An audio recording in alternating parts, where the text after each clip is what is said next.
Alright, hey, welcome back if you came back.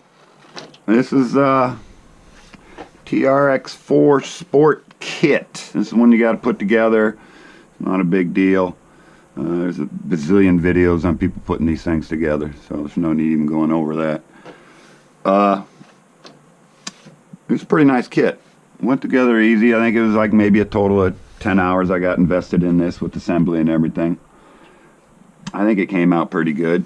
It's got the gunmetal with the semi-flat black painted fenders, semi-flat black painted hood to give a little color difference. You can't, it's probably hard to see in the video, I don't know. But it looks good in person. It wasn't a lot of work. Came out right. What we did to it, changed the rims. These are SSDs, beadlocks. They're just stamped steel. They look good though. These are the actual nuts. They're not the plastic screw-on ones like you see on some of the others. The tires, they're original. I just stuck them on because they came with the kit. Changed out the rims. The foams, the foams are Proline foams. They're the stock foams that come with any set of rock crawler tires. They're not the two-stage or anything, but they're better than the Traxxas foams in my opinion for the build I did here. Bumpers. Once again, front bumper's lifted. This has got the rear bracket on it, flipped over. So extra half-inch clearance up front. The back one's got the front bracket on it, extra quarter-inch clearance in the back. These have been lifted to rock sliders, so they're even with the bottom of the chassis now. Half-inch extra clearance there. So that worked out real fine. Normally when you do that, you got to cut the body up. You got to chop up the front of the body. You got to chop up the back of the body. I just lifted the body. Just lift the body up. Once you lift these sliders up, it matches all up. So no need to cut the body up. Alright, I put the Proline body mounts on the front. And then inside the back, it's still got the regular clips. I just put a couple Traxxas, the white washers on there and used a magic marker. Well, actually, this is a black decal I put over it just to hide it a little bit. I'll pull this off, just make it look a little better. It's the little things that count. Alright, as far as detail, these were both painted. This one you can see is painted white. This one came red. They both came red. But I painted this one red because it looks like plastic red. So I painted it so it looks like paint red now. Detailed the caps a little bit, put them on there. It looks better. You got to change the colors on them. Don't just be lazy. It's no extra work.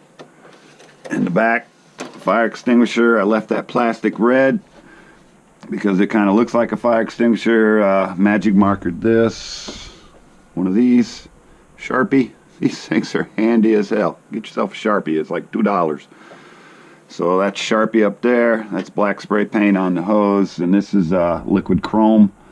I just dabbed on there and then Sharpied this. I mean, it's not beautiful, but it looks better than stock.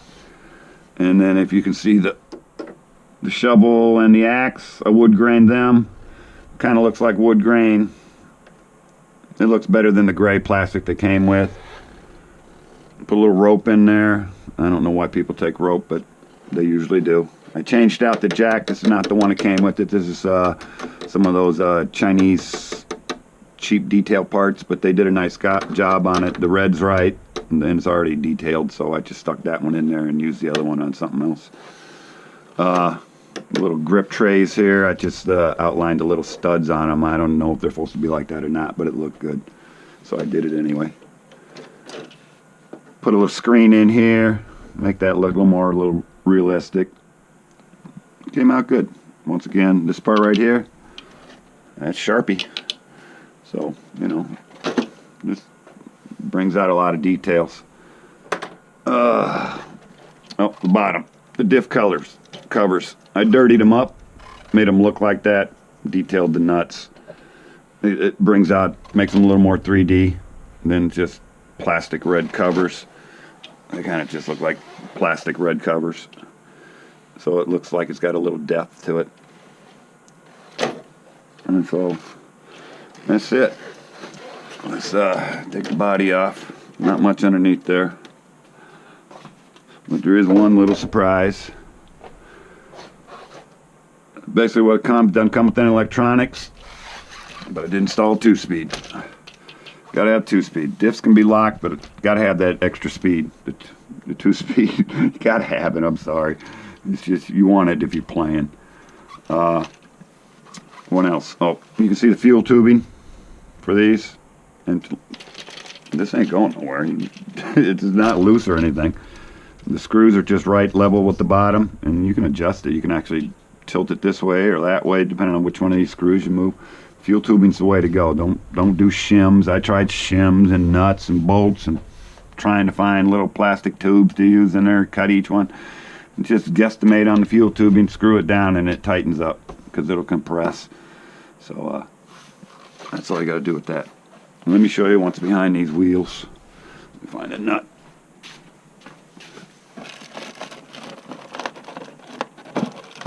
There. You gotta have a special tool. I JB welded it in there so it wouldn't get lost. And get that in there. And then back behind the wheels.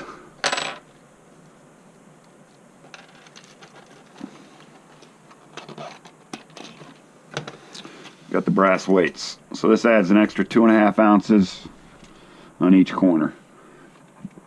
Because the rims don't add any weight. These are probably pretty much the same weight as stock. But I built this one basically for crawling. Still got stock gearing in it. Other than the 2-speed, it's all stock. That's just if you don't want to crawl no more and you want a little speed. But these should help keep the weight low. It's all unsprung weight, so it's below the shocks. So that should help. Other than that, like I said, the build was pretty easy. It took about 10 hours, about 3 hours to assemble it. And the rest of the time was setting the body right. Because the way it comes, I just wasn't happy with that. The stock setup, I'm never happy with the stock setup. And by flipping these bumper mounts here, that's, you know, you get a 1/2 inch in the front. I mean, look at all that. Because if this was here, it'd be down here. So you got a 1/2 inch there, so you can't cry about that.